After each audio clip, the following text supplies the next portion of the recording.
ರೈತ ಬಾಂಧವರಿಗೆ ನಮಸ್ಕಾರ. ನೀವು ಕೇಳಿದ ಜೈವಿಕಗಳ ಮೇಲಿನ ಪ್ರಶ್ನೆಗೆ ಅಂದ್ರೆ ಅದು ಜೈವಿಕ ಗೊಬ್ಬರಗಳಾಗಿರ್ಬೋದು ಅಥವಾ ಜೈವಿಕ ನಿಯಂತ್ರಣ ಸಂವರ್ಧಕಗಳಾಗಿರ್ಬೋದು. ಅಂದ್ರೆ ಬಯೋ ಫರ್ಟಿಲೈಸರ್ಸ್ ಅಥವಾ ಬಯೋ ಕಂಟ್ರೋಲ್ ಏಜೆಂಟ್ಸ್. ಇವುಗಳ ಮೇಲಿನ ಪ್ರಶ್ನೆಗಳು ಹಿಂದಿನ ವಿಡಿಯೋಗಳಲ್ಲಿ ಕಾಮೆಂಟ್ಸ್ಗಳಲ್ಲಿ ಏನು ಕೇಳಿದ್ರು ಒಂದಷ್ಟು ರೈತರು ಆ ಪ್ರಶ್ನೆಗಳನ್ನ ತಗೊಂಡು ಅವುಗಳಿಗೆ ಉತ್ತರಿಸುವಂತಹ ಪ್ರಯತ್ನವನ್ನ ಈ ವಿಡಿಯೋಗಳ ಮೂಲಕ ಮಾಡ್ತಾ ಇದ್ದೀನಿ. ಈಗ ಹಿಂದೆ 2 ಸಂಚಿಕೆಗಳನ್ನ ಮಾಡಿದ್ದೀನಿ. ಈಗ ಇದು 3ನೇ ಸಂಚಿಕೆ. ಸೊ ಈಗ ಈ ವಿಡಿಯೋದಲ್ಲಿ ಮುಖ್ಯವಾಗಿ ರೈತರು ಕೇಳಿರುವಂತಹ ಪ್ರಶ್ನೆಗೆ ನಾನು ಉತ್ತರಿಸೋದಕ್ಕೆ ಪ್ರಯತ್ನ ಪಡ್ತಾ ಇದ್ದೀನಿ.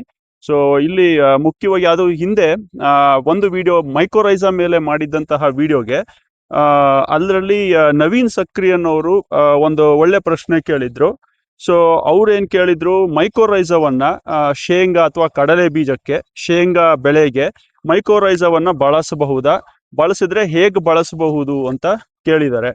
ಸೊ ಅದೇ ರೀತಿ ಇನ್ನೊಬ್ರು ಕಲ್ಲಪ್ಪ ಮಾಲಿ ಅನ್ನೋರು ಟ್ರೈಕೋಡರ್ಮಾ, ಸೂಡೋಮೋನಾಸ್, NPK ಕನ್ಸೋರ್ಷಿಯಾ ಮತ್ತೆ ಮೈಕೋರೈಸಾ ಇವುಗಳನ್ನ ಸೀಡ್ ಟ್ರೀಟ್ಮೆಂಟ್ ಮಾಡ್ಬೋದಾ ಅಂತ ಕೇಳಿದ್ದಾರೆ. ಯಾವ ಬೆಳೆಗೆ ಇವ್ರು ಕೇಳಿರೋದು? ಹೆಸರು, ಉದ್ದು ಮತ್ತೆ ತೊಗರಿ ಬೆಳೆಗೆ ಇವರು ಕೇಳಿದ್ದಾರೆ. ಸೊ ಈಗ ಶೇಂಗಾ ಬೆಳೆಯಲ್ಲಿ ಮತ್ತೆ ಈ ಹೆಸರು, ಉದ್ದು ಮತ್ತೆ ತೊಗರಿ ಈ ತರಹ ದ್ವಿದಳ ಕಾಳುಗಳು ಬೆಳೆಗಳಿರ್ಬೋದು ಅಥವಾ ಎಣ್ಣೆ ಕಾಳುಗಳಲ್ಲಿ ಬೆಳೆಗಳಿರ್ಬೋದು. ಇಲ್ಲಿ ಮುಖ್ಯವಾಗಿ ಇವರು ಏನು ನಿರ್ವಹಣೆಯನ್ನ ಮಾಡೋದಕ್ಕೆ ಹೋಗ್ತಾ ಇದ್ದಾರೆ ಅಂತಂದ್ರೆ, ಕೊಳೆ ರೋಗವನ್ನ ನಿರ್ವಹಿಸೋದಕ್ಕೆ ಇವರು ಮೈಕೋರೈಸವನ್ನ ಸಹ ಹಾಕಬಹುದಾ, ಸೀಡ್ ಟ್ರೀಟ್ಮೆಂಟ್ ಮಾಡಬಹುದಾ ಅಂತ ಕೇಳಿದ್ದಾರೆ. ಸೊ ಮೈಕೋರೈಸವನ್ನ ಹಾಕ್ಬೋದು. ಈಗ ಮುಖ್ಯವಾಗಿ ಮೈಕೋರೈಸಾ ಬಗ್ಗೆ ಹೇಳ್ಬಿಡ್ತೀನಿ ಫಸ್ಟ್. ಸೊ ಮೈಕೋರೈಸಾ ಎರಡು ರೂಪದಲ್ಲಿ ಸಿಗ್ತದೆ. ಮುಖ್ಯವಾಗಿ ಒಂದು ಮಣ್ಣಿನ ರೂಪದಲ್ಲಿ ಸಿಗ್ತದೆ, ಇನ್ನೊಂದು ಪೌಡರ್ ಫಾರ್ಮುಲೇಷನ್ ಅಲ್ಲಿ ಸಿಗ್ತದೆ. ಸೊ ಮಣ್ಣಿನ ರೂಪದಲ್ಲಿ ಸಿಗುವಂತದನ್ನ ನಾವು ಬೀಜೋಪಚಾರ ಮಾಡೋದಕ್ಕೆ ಆಗೋದಿಲ್ಲ. ಸೊ ಪೌಡರ್ ಫಾರ್ಮುಲೇಷನ್ ನಲ್ಲಿ ಸಿಗುವಂತದನ್ನ ನಾವು ಬೀಜೋಪಚಾರ ಮಾಡಬಹುದು. ಆದ್ರೆ ಮೈಕೋರೈಸಾ ಒಂದು ಜೈವಿಕ ಗೊಬ್ಬರ. ಸೊ ಇದು ಬಯೋ ಫರ್ಟಿಲೈಸರ್ ಕ್ಯಾಟಗರಿಗೆ ಬರ್ತದೆ. ಸೊ ಇದರಿಂದ ಈ ಕೊಳೆ ರೋಗ ಅಥವಾ ಇನ್ಯಾವುದೇ ಕಾಂಡ ಕೊಳೆ ರೋಗ ಇರ್ಬೋದು ಅಥವಾ ಸೊರಗು ರೋಗ ಇರ್ಬೋದು, ಫಿಸೇರಿಯಂ ಅನ್ನೋ ಒಂದು ರೋಗಾಣುವಿನಿಂದ ಉಂಟಾಗುವಂಥದ್ದು ತೊಗರಿ ಬೆಳೆಯಲ್ಲಿ ಸಾಮಾನ್ಯವಾಗಿ ಬರ್ತದೆ ಅದು. ಮತ್ತೆ ಕೊಳೆ ರೋಗ ಶೇಂಗಾದಲ್ಲಿ ಬರ್ತದೆ. ಸೊ ಮೈಕೋರೈಸಾ ಇಂದ ಸೊ ದೀರ್ಘಾವಧಿಯಲ್ಲಿ ರೋಗಾಣುಗಳಿಂದ ಪ್ಲಾಂಟ್ ಪ್ಯಾಥೋಜನ್ಸ್ ಇಂದ ರಕ್ಷಣೆ ಬರ್ತದೆ. ಆದ್ರೆ ತಕ್ಷಣಕ್ಕೆ ಅದು ಈ ಟ್ರೈಕೋಡರ್ಮಾ ಮತ್ತೆ ಸೂಡೋಮೋನಾಸ್ ರೀತಿ ಈ ರೋಗಾಣು ಹರಡುವಂತ ಸೂಕ್ಷ್ಮಾಣು ಜೀವಿಗಳೊಂದಿಗೆ ಕಾಂಪಿಟೇಷನ್ ಮಾಡಿ ಅಥವಾ ಅವುಗಳನ್ನ ನಾಶ ಮಾಡಿ ಅಥವಾ ವೃದ್ಧಿ ಆಗುವುದರಲ್ಲಿ ಮೇಲುಗೈ ಸಾಧಿಸಿ ನಮ್ಮ ಬೆಳೆಯನ್ನ ರಕ್ಷಣೆ ಮಾಡೋದ್ರಲ್ಲಿ ಅಷ್ಟು ಪರಿಣಾಮಕಾರಿಯಾಗಿರೋದಿಲ್ಲ ಮೈಕೋರೈಸಾ.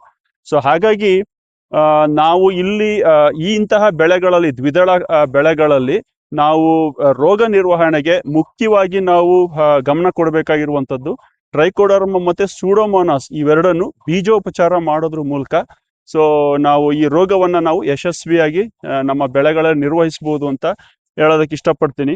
ಮತ್ತೆ ಇನ್ನೊಂದು ಮುಖ್ಯವಾದ ವಿಚಾರ, ಈಗ ನಾವು ಇವುಗಳನ್ನ ಬೀಜೋಪಚಾರಕ್ಕೆ ತಗೊಂಡಾಗ ನಮ್ಮ ಬೀಜ ಮುಂಚೆನೆ ಯಾವ್ದಾದ್ರು ಒಂದು ರಾಸಾಯನಿಕ ಶಿಲೀಂಧ್ರನಾಶಕದಿಂದ ಟ್ರೀಟೆಡ್ ಆಗಿರಬಾರ್ದು. ಅಂದ್ರೆ ಉಪಚಾರ ಆಗಿರುವಂತಹ ರಾಸಾಯನಿಕ ಶಿಲೀಂಧ್ರನಾಶಕಗಳಿಂದ ಉಪಚರಿಸಿದಂತಹ ಬಿತ್ತನೆ ಬೀಜಗಳನ್ನ ತಗೊಳ್ಳದೆ ಇರುವಂತದ್ದು ಒಳ್ಳೆಯದು. ಈಗ ಎಷ್ಟೋ ರೈತರು ತಮ್ಮಲ್ಲೇ ಬಿತ್ತನೆ ಬೀಜವನ್ನ ಇಟ್ಕೊಂಡು ಮುಂದಿನ ಬೆಳೆಗೆ ಅವರು ಮುಂದಿನ ಕಾಲದಲ್ಲಿ ಅವರು ಬೆಳೆಗೆ ತಗೊಳ್ತಾರೆ. ಆದ್ರೆ ಅಂಗಡಿಯಿಂದ ತಂದಂತಹ ಬಿತ್ತನೆ ಬೀಜದಲ್ಲಿ ಈಗ ಕಾರ್ಬನ್ ಡೈಸಿಮ್ ಉಪಚರಿಸಿರ್ತಾರೆ, ಸಂಸ್ಕರಿಸಿರ್ತಾರೆ. ಸೊ ಅಂತಹ ರಾಸಾಯನಿಕ ಶಿಲೀಂಧ್ರನಾಶಕಗಳನ್ನ ಹಾಕಿರುವಂತಹ ಬಿತ್ತನೆ ಬೀಜಕ್ಕೆ ನಾವು ಈ ಜೈವಿಕಗಳನ್ನ ಹಾಕಿದಾಗ ಟ್ರೈಕೋಡರ್ಮಾ ಇರ್ಬೋದು, ಸೂಡೋಮೋನಾಸ್ ಇರ್ಬೋದು ಅಥವಾ ರೈಸೋಬಿಯಂ ಇರ್ಬೋದು, ಇಂಥವುಗಳನ್ನ ಮತ್ತೆ ಲೇಪನ ಮಾಡಿದಾಗ ಇವುಗಳ ಶಕ್ತಿ ಕುಂದುತ್ತೆ. ಸೊ ಅಂದ್ರೆ ಇವುಗಳ ವಯಬಿಲಿಟಿ ಕಡಿಮೆ ಆಗುತ್ತೆ, ಇವುಗಳು ನಾಶವಾಗುವಂತಹ ಸಾಧ್ಯತೆನೂ ಸಹ ಇರ್ತದೆ. ಹಾಗಾಗಿ ನಾವು ಜೈವಿಕಗಳಿಂದ ಯಾವುದೇ ರೋಗವನ್ನ ನಿರ್ವಹಣೆ ಮಾಡಬೇಕು ಅಂತದ್ದಾದಲ್ಲಿ ನಮ್ಮ ಬಿತ್ತನೆ ಬೀಜ ಯಾವುದೇ ರಾಸಾಯನಿಕಗಳಿಂದ ಉಪಚರಿಸದೇ ಇರೋದು ಅಂತದ್ದು ಆದ್ರೆ ಒಳ್ಳೆಯದು. ಸೊ ಒಂದು ವೇಳೆ ಅಂಗಡಿಯಿಂದ ತಂದಂತಹ ಈ ರಾಸಾಯನಿಕ ಉಪಚರಿಸಿದ ಬಿತ್ತನೆ ಬೀಜಕ್ಕೆ ಹೇಗೆ ಮಾಡೋದು ಅದನ್ನ ಕೊನೆಯಲ್ಲಿ ಹೇಳ್ತೀನಿ. ಸೊ ಈಗ ಬರೋದಾದ್ರೆ ಮೈಕೋರೈಸವನ್ನ ನೀವು ಇಲ್ಲಿ ಅವಾಯ್ಡ್ ಮಾಡಿ, ಇಲ್ಲಿ ಬೇಕಾಗಿಲ್ಲ. ಇಲ್ಲಿ ನಾವು ಯಾವ್ದಾದ್ರು ರೋಗ ನಿರ್ವಹಣೆಗೆ ನಮಗೆ ಮುಖ್ಯವಾಗಿ ಬೇಕಾಗಿರುವಂಥದ್ದು ಜೈವಿಕ ನಿಯಂತ್ರಣ ಸಂವರ್ಧಕಗಳು, ಅಂದ್ರೆ ಬಯೋ ಕಂಟ್ರೋಲ್ ಏಜೆಂಟ್ಸ್. ಅವುಗಳು ಮುಖ್ಯವಾಗಿ ಟ್ರೈಕೋಡರ್ಮಾ ಮತ್ತೆ ಸೂಡೋಮೋನಾಸ್. ಇವುಗಳನ್ನ ತಗೊಳ್ಳಿ. ಮತ್ತೆ ದ್ವಿದಳಗಳಲ್ಲಿ ರೈಸೋಬಿಯಂ ಕೂಡ ಬಹಳ ಮುಖ್ಯವಾಗ್ತದೆ, ಅದನ್ನು ಕೂಡ ಬೀಜೋಪಚಾರ ಮಾಡಿ. ನಿಮಗೆ ಬೀಜೋಪಚಾರ ಮಾಡೋದು ಎಲ್ಲ ರೈತರು ಗೊತ್ತಿದೆ ಹೇಗೆ ಮಾಡ್ತೀರಿ ಅಂತೇಳಿ. ಈ ಈ ಪ್ರಮಾಣ ಹೇಳ್ಬಿಡ್ತೀನಿ. ಈಗ 1 kgಗೆ 10 ಗ್ರಾಮ್ ಟ್ರೈಕೋಡರ್ಮಾನು 10 ಗ್ರಾಮ್, ಸೂಡೋಮೋನಾಸು ಸಹ 10 ಗ್ರಾಮ್, ಮತ್ತೆ ರೈಸೋಬಿಯಂ ಕೂಡ 10 ಗ್ರಾಮ್ 1 kgಗೆ. ಹಾಗೆ 1 kgಗೆ ಆ ಪ್ರಮಾಣ ಆದ್ರೆ ನಿಮ್ಗೆ 100 kgಗೆ ಇವೆಲ್ಲ ಜೈವಿಕಗಳು 1 kg ಅಷ್ಟು ಬೇಕಾಗ್ತದೆ. ಸೊ ಮೊದಲು ಒಂದು ಅಂಟು ದ್ರಾವಣವನ್ನ ತಯಾರಿಸ್ಕೊಳ್ಬೇಕಾಗ್ತದೆ. ಅದು ಬೆಲ್ಲದ ಕರಗಿಸಿದ ನೀರು, ತುಂಬಾ ಗಟ್ಟಿಯಾಗಿರಬಾರ್ದು, ತೆಳುವಾದ ಬೆಲ್ಲದ ಅಂಟು ದ್ರಾವಣ. ಅದನ್ನ ತಯಾರಿಸ್ಕೊಂಡು, ಈಗ ಒಂದ್ ವೇಳೆ 100 kg ಬಿತ್ತನೆ ಬೀಜ ಇದ್ರೆ ಅದಕ್ಕೆ ಒಂದು 5 ರಿಂದ 6 ಅಥವಾ 7 ಲೀಟ್ರು ಆ ತರ ಅಂಟು ದ್ರಾವಣವನ್ನ ತಯಾರಿಸ್ಕೊಂಡು ಬಿತ್ತನೆ ಬೀಜದ ಮೇಲೆ ಚುಮುಕ್ಸಿ, ನಂತರ ಈ ಕಲ್ಚರ್ಗಳನ್ನ 1 kg ಕಲ್ಚರ್ಗಳನ್ನ ಅದ್ರ ಮೇಲೆ ಉದುರಿಸಿ ಅವುಗಳನ್ನ ಚೆನ್ನಾಗಿ ಬೆರೆಸಿ, ಚೆನ್ನಾಗಿ ಮಿಕ್ಸ್ ಮಾಡಿಕೊಂಡು ನೆರಳಿನಲ್ಲಿ ಒಣಗಿಸಿ, ಅಂದ್ರೆ ಒಂದು ಅರ್ಧ ಗಂಟೆ ಅಥವಾ 1 hour ನೆರಳಿನಲ್ಲಿ ಒಣಗಿಸಿ ನಂತರ ಅದನ್ನ ಬಿತ್ತನೆಗೆ ತಗೋಬಹುದು. ಕೂರಿಗೆ ಮೂಲಕನು ಮಾಡ್ಕೊಂಡು ಹೋಗ್ಬೋದು. ಸೊ ಈ ಒಂದು ಗಮನಿಸ್ಬೇಕಾದಂತ ಏನಂದ್ರೆ, ಇವನ್ನ ಹಿಂದಿನ ರಾತ್ರಿ ಬೀಜೋಪಚಾರ ಮಾಡ್ಕೊಂಡು ಮರುದಿನ ಬಿತ್ತನೆಗೆ ತಗೊಳ್ಳೋದು, ಅದನ್ನ ಅವಾಯ್ಡ್ ಮಾಡಿ. ಯಾಕೆಂತಂದ್ರೆ ಇವು ಸೀಡ್ಸ್ ಮೇಲೆ, ಬಿತ್ತನೆ ಬೀಜದ ಮೇಲೆ ಇವು ಡ್ರೈ ಆದಷ್ಟು ಮತ್ತೆ ಇವುಗಳ ಶಕ್ತಿ ಕುಂದುತ್ತೆ. ಸೊ ಹಾಗಾಗಿ ತುಂಬಾ ಹೊತ್ತು ಅದನ್ನ ಬಿಡೋದು ಬೇಡ.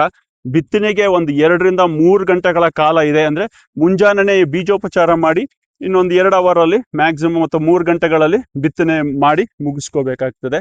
ಮತ್ತೆ ಬೀಜೋಪಚಾರ ಮಾಡಿದ ಮೇಲೆ ರೈಸೋಬಿಯಂ ಯಾಕೆ ಮುಖ್ಯ ಅಂತ ಹೇಳತ್ತಂದ್ರೆ, ಈಗ ದ್ವಿದಳ ಕಾಳುಗಳಲ್ಲಿ ಅಥವಾ ದ್ವಿದಳ ಬೆಳೆಗಳಲ್ಲಿ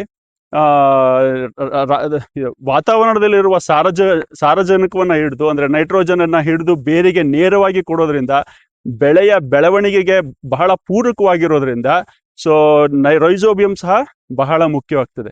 ಸೊ ಮತ್ತೆ ಇನ್ನೊಂದು ವಿಚಾರ, ಸೊ ಇಷ್ಟಕ್ಕೇನೆ ಈ ಬೆಳೆಯ ರಕ್ಷಣೆಗೆ ನಾವು ಬೀಜೋಪಚಾರದಷ್ಟಕ್ಕೆ ನಾವು ನಿಲ್ಲಿಸೋದು ಬೇಡ.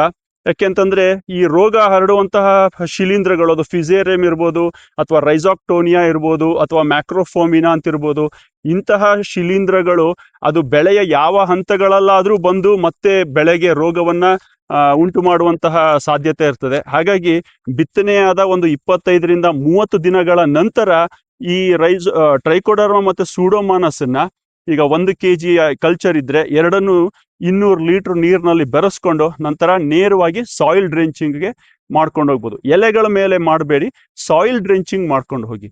ಸೊ ಯಾಕೆಂದ್ರೆ ಎಲೆಗಳ ಮೇಲೆ ಇವುಗಳು ವೃದ್ಧಿ ಆಗೋದಿಲ್ಲ, ಮಣ್ಣಿನಲ್ಲಿ ವೃದ್ಧಿ ಆಗುವಂತಹ ಶಿಲೀಂಧ್ರಗಳು ಮತ್ತೆ ಇದು ಸೂಡೋಮೋನಾಸ್ ಬ್ಯಾಕ್ಟೀರಿಯಾ ಇದು. ಹಾಗಾಗಿ ಮಣ್ಣಿಗೆ ನೇರವಾಗಿ ಬೆಳೆ ಸಾಲಿನಲ್ಲಿ ಡ್ರೆಂಚ್ ಮಾಡ್ಕೊಂಡು ಹೋದ್ರೆ ನಮ್ಗೆ ಇನ್ನೊಂದು ರೌಂಡ್ ಆಫ್ ಅಥವಾ ಇನ್ನೊಂದು ಲೇಯರ್ ರಕ್ಷಣೆ ದೊರಕ್ತದೆ. ಯಾಕೆಂತಂದ್ರೆ ಯಾವುದೇ ಕೊಳೆ ರೋಗ ಇರ್ಬೋದು ಅಥವಾ ಸೊರಗು ರೋಗ ಇರ್ಬೋದು, ಇವೆಲ್ಲ ಒಂದು 40-45 ದಿನಗಳ ಬೆಳೆಗಳಲ್ಲಿ ಕಂಡು ಬರ್ತದೆ. ಹಾಗಾಗಿ ಬಿತ್ತನೆಯಾದ 25 ರಿಂದ 30 ದಿನಗಳಲ್ಲಿ ಇನ್ನೊಂದು ಸಾಯಿಲ್ ಡ್ರೆಂಚಿಂಗ್ ಮಾಡೋದ್ರಿಂದ ನಾವು ಯಶಸ್ವಿಯಾಗಿ ಈ ರೋಗದಿಂದ ನಾವು ನಮ್ಮ ಬೆಳೆಯನ್ನ ರಕ್ಷಿಸ್ಕೋಬಹುದು.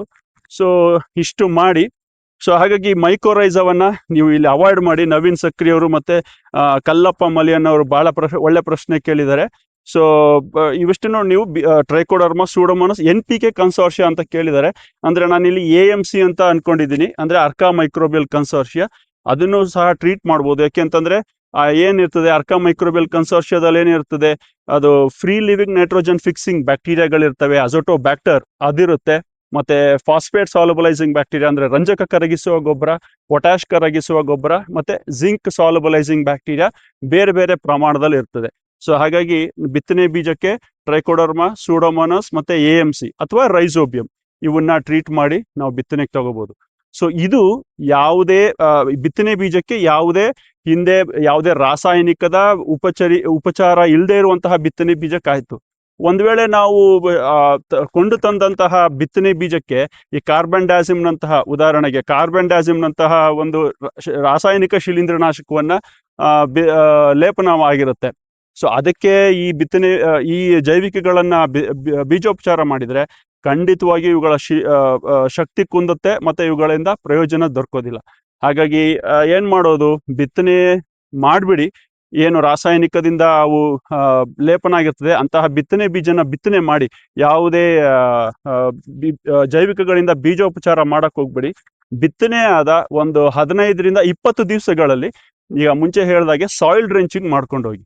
ಸೊ ರಕ್ಷಣೆ ಸ್ವಲ್ಪ ಲೇಟ್ ಆಗಿ ದೊರಕ್ತದೆ, ಆದ್ರೂ ನಮಗೆ ಜೈವಿಕಗಳಿಂದ ತುಂಬಾ ಪರಿಣಾಮಕಾರಿಯಾಗಿ ಈ ಯಾವುದೇ ರೋಗ ಹರಡುವಂತಹ ಶಿಲೀಂಧ್ರಗಳಿಂದ ಅಥವಾ ಬೇರೆ ಬ್ಯಾಕ್ಟೀರಿಯಾಗಳಿಂದ ನಮ್ಮ ಬೆಳೆಗೆ ರಕ್ಷಣೆ ಸಿಗ್ತದೆ. ಸೊ ಹಾಗಾಗಿ ರಾಸಾಯನಿಕ ಅಥವಾ ಕೆಮಿಕಲ್ ಸೀಡ್ ಟ್ರೀಟೆಡ್ ಆಗಿರುವಂತಹ ಬಿತ್ತನೆ ಬೀಜಕ್ಕೆ ಯಾವುದೇ ಬಯೋಲಾಜಿಕಲ್ಸ್ನ ಟ್ರೀಟ್ ಮಾಡೋದಕ್ಕೆ ಹೋಗ್ಬೇಡಿ. ಬಿತ್ತನೆಯಾದ ಒಂದು 15-20 ಒಂದು ಚಿಗುರು ಬಂದಿರ್ತದಲ್ಲ, ಒಂದು 2 ಎಲೆಯಷ್ಟು, ಆಗ ಸಾಯಿಲ್ ಡ್ರೆಂಚ್ ಮಾಡ್ಕೊಂಡು ಹೋಗಿ. ಅಥವಾ 25-30 ದಿವಸಗಳಾದ್ರೂ ಪರವಾಗಿಲ್ಲ, ಸ್ವಲ್ಪ ಕ್ಯಾನೋಪಿ ಬಂದಿರುತ್ತೆ, ನೆರಳಿರುತ್ತೆ, ಸೊ ತೇವಾಂಶ ಇರುತ್ತೆ. ಸೊ ಇಂಥದ್ರಲ್ಲಿ ಮಾಡ್ಕೊಂಡು ಹೋಗಿ. ಒಂದ್ ವೇಳೆ ನಿಮಗೆ ಕೊಟ್ಟಿಗೆ ಗೊಬ್ಬರ ಸಿಗೋದಾದ್ರೆ, ಕೊಟ್ಟಿಗೆ ಗೊಬ್ಬರದಲ್ಲೂ ಸಹ ಟ್ರೈಕೋಡರ್ಮ ಮತ್ತೆ ಸೂಡೋಮೋನಾಸ್ನ ವೃದ್ಧಿ ಮಾಡ್ಕೊಂಡು ಅದನ್ನ ಅಂದ್ರೆ 100 kg ಅದರಲ್ಲಿ ವೃದ್ಧಿ ಮಾಡ್ಕೊಂಡು ನಂತರ ಅದನ್ನ 1 ಟನ್ ಕೊಟ್ಟಿಗೆ ಗೊಬ್ಬರದೊಂದಿಗೆ ಚೆನ್ನಾಗಿ ಬೆರೆಸ್ಕೊಂಡು ಅದನ್ನ ಬೆಳೆ ಸಾಲಿನಲ್ಲೂ ಕೂಡ ಹಾಕೊಂಡು ಹೋಗ್ಬೋದು. ಸೊ ಹೀಗೂ ಮಾಡ್ಬೋದು. ಸೊ ಈ ಮಾಹಿತಿ ನಿಮ್ಗೆ ಉತ್ತಮವಾದ ಒಂದು ವಿಚಾರಗಳನ್ನ ಅಂದ್ರೆ ಈ ವಿಡಿಯೋ ಮೂಲಕ ಒಂದು ಒಳ್ಳೆ ಮಾಹಿತಿಯನ್ನ ಕೊಟ್ಟಿದ್ದೀನಿ ಅಂತ ಅನ್ಕೊಂಡಿದ್ದೀನಿ. ಏನೇ ಪ್ರಶ್ನೆ ಇದ್ರೂ ನಿಮ್ಮ ಕಾಮೆಂಟ್ಸ್ ಬಾಕ್ಸ್ ನಲ್ಲಿ ಬರೀರಿ. ಮುಂದಿನ ವಿಡಿಯೋಗಳಲ್ಲಿ ಬೇರೆ ರೈತರು ಕೇಳಿರುವಂತಹ ಪ್ರಶ್ನೆಗಳಿಗೆ ಉತ್ತರಿಸೋದಕ್ಕೆ ನಾನು ಪ್ರಯತ್ನ ಪಡ್ತೀನಿ. ನಮಸ್ಕಾರ.